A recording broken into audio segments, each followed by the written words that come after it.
নমস্কার বন্ধুরা, পলি কিচেনে আপনাদের সকলকে স্বাগত। বন্ধুরা, আমাকে দেখেই বুঝতে পারছেন ঠিক কতটা গরম পড়েছে।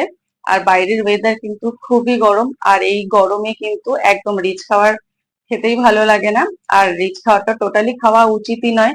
তাই আজ আমি আপনাদেরকে খুব ইজি একটা রেসিপি তৈরি করে দেখাবো। আর এটা একদম কিন্তু রিচ নয়, ভেন্ডি আলু আর চিংড়ি মাছ দিয়ে একদম পাতলা ঝোল। তাহলে রেসিপিটা সম্পূর্ণ দেখুন, আর রেসিপিটা দেখে ভালো লাগলে অবশ্যই বাড়িতে তৈরি করুন। আর কেমন হচ্ছে আমাকে কিন্তু কমেন্ট করে জানাতে ভুলবেন না। চ্যানেলে নতুন হয়ে থাকলে অবশ্যই চ্যানেলটাকে সাবস্ক্রাইব করে পাশে থাকা বেল আইকনটি প্রেস করে নোটিফিকেশনটা অন করে দেবেন। তাহলে চলুন দেখাই আমি কিভাবে এই রেসিপিটা তৈরি করছি।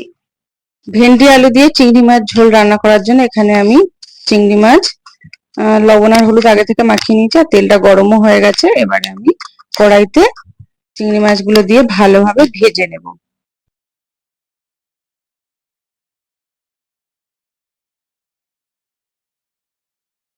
মাছগুলো মিডিয়াম ভেজে নিতে হবে।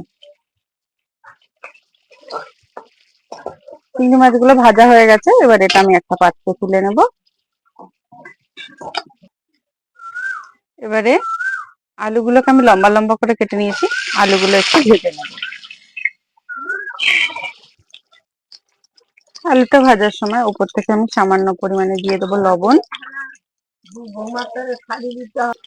দিয়ে দেবো সামান্য হলুদ, দেওয়ার পরে এটাকে আমি ভালোভাবে মিশিয়ে দেব।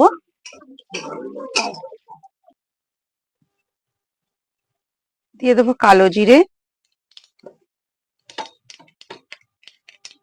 দিয়ে দেবো রসুন, কুচিয়ে রাখা একটা পেঁয়াজ দিয়ে একটু ভালোভাবে নাড়িয়ে নেব। দিয়ে দেবো 4টে কাঁচা লঙ্কা, লঙ্কাগুলোকে আমি চিড়ে নিয়েছি। দিয়ে দেবো কালারের জন্য কাশ্মীরি লঙ্কা গুঁড়ো, দেওয়ার পরে একটু নেড়ে নেব। আর যখন এই মশলাগুলো দেওয়া হবে, এখানে কিন্তু আমি কোনো বাটা মশলা ব্যবহার করছি না। দিয়ে দেবো 1 চামচ জিরে গুঁড়ো, 1 চামচ ধনে গুঁড়ো, দেওয়ার পর একটু মিশিয়ে নেব। মশলাটা ভালোভাবে কষানো হয়ে গেছে। এবারে লম্বা লম্বা করে দেখুন, এরকম লম্বা লম্বা করে আমি ভেন্ডি কেটে নিয়েছি, ভেন্ডিটা এতে দিয়ে দেব। ভেন্ডিটা দেওয়ার পর মশলাটা ভালোভাবে ভেন্ডির সাথে মিশিয়ে নেব। আর অবশ্যই ভেন্ডি যখন কাটবেন, ভেন্ডিটা কিন্তু ধুয়ে কাটবেন। কাটার পরে ভেন্ডি ধুলে কিন্তু এর লালা ভাবটা প্রচুর পরিমাণে বেরিয়ে আসে। এবারে একটু গ্যাসের ফ্লেমটা হাই করে দেব। দেওয়ার পরে এটাকে অনবরত নাড়তে থাকবো, যাতে মশলাগুলো ভেন্ডির সাথে ভালোভাবে মিশে যায়। এইভাবে অবশ্যই বাড়িতে একবার চিংড়ি মাছ দিয়ে ভেন্ডি আলু দিয়ে ঝোল করে দেখবেন, এটা কিন্তু খেতে খুবই ভালো লাগে। যারা ভেন্ডি খেতে ভালোবাসে তারা কিন্তু এইভাবে অবশ্যই একবার বাড়িতে তৈরি করবেন, দেখবেন এর টেস্ট অসাধারণ হয়। এবারে ভেজে রাখা আলুটা আমি এতে দিয়ে দেবো। আলুটা দেওয়ার পরে এটা একটু ভালোভাবে মিশিয়ে দেব।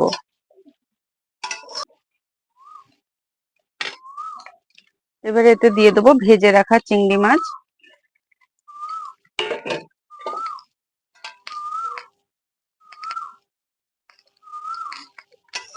চিংড়ি মাছটা দিয়ে একটু ভালোভাবে মিশিয়ে নেব।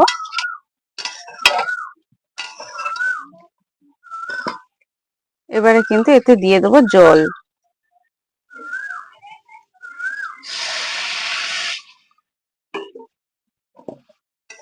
প্রথমে অল্প একটু জল দিয়ে যে মশলাগুলো কড়ার গায়ে লেগে গেছে সেগুলোকে ছাড়িয়ে নেব।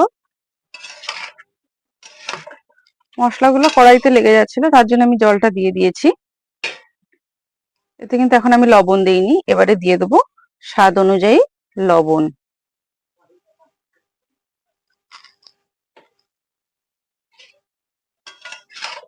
লবণটা দিয়ে আমি লবণটা ভালোভাবে সবজির সাথে মিশিয়ে দেব।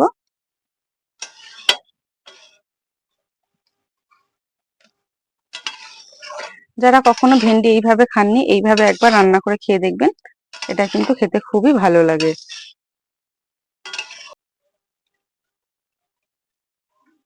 এবার এতে দিয়ে দেবো 2 বাটি মতো জল।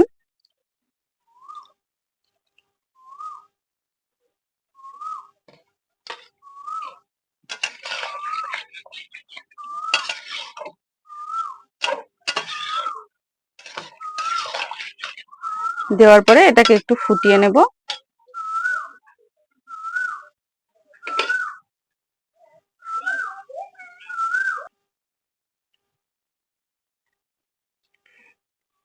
এবারে তরকারিটা হালকা ফুটছে, এবার এটা আমি ঢেকে দেব। ঢেকে দিলে কিন্তু আলুটা আর ভেন্ডিটা ভালোভাবে সিদ্ধ হয়ে যাবে। ভেন্ডি সিদ্ধ হতে কিন্তু বেশি সময় লাগে না, আলুটাই সিদ্ধ হতে একটু বেশি সময় লাগে।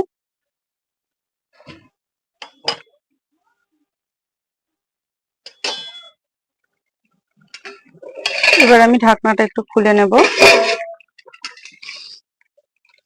খোলার পরে এটা একটু নেড়ে দেব, আর দেখে নিতে হবে আলুটা ভালোভাবে সিদ্ধ হয়েছে কিনা। দেখুন আলুটা কিন্তু একদম সুন্দরভাবে সিদ্ধ হয়ে গেছে।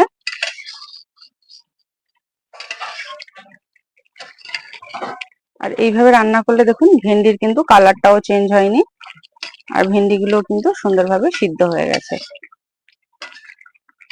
যেহেতু ভেন্ডিটা একটু কষিয়ে কষিয়ে করেছি, তেমন কিন্তু ভেন্ডির ভিতরে ভেন্ডির যে একটু লালা লালা ভাব থাকে সেটা কিন্তু একদমই নেই। তরকারিটা এখানে আমার রান্না হয়ে গেছে, আর দেখে বুঝতে পারছেন কেমন হয়েছে। এবার এটা আমি অন্য একটা পাত্রে নামিয়ে নেব। আর নামানোর আগে অবশ্যই লবণ ঠিকঠাক আছে কিনা সেটা একবার দেখে নেব। সব ঠিক আছে, এবার এটা আমি একটা পাত্রে নামিয়ে নেব। দেখুন বন্ধুরা, তৈরি হয়ে গেছে ভেন্ডি আলু দিয়ে চিংড়ি মাছের এই দুর্দান্ত ঝোলটি। এটি কিন্তু এই দুপুরের গরমে কিন্তু এটা ভাত দিয়ে খেলে অনেক মনকে তৃপ্তি দেবে। তাহলে যে কোনো দিন ঝটপট বাড়িতে বানিয়ে ফেলতে পারেন চিংড়ি মাছ আলু ভেন্ডি দিয়ে এই দারুণ স্বাদের ঝোল। আর এটা দেখেই বুঝতে পারছেন ঠিক কতটা সুন্দর হয়েছে। আর এটা কিন্তু শুধু একটা তরকারি দিয়ে আপনার ভাতটা সম্পূর্ণ কমপ্লিট হয়ে যাবে। তাহলে এরকম আরো নিত্য নতুন রেসিপি পাওয়ার জন্য অবশ্যই আমার চ্যানেলটাকে সাবস্ক্রাইব করে দেবেন।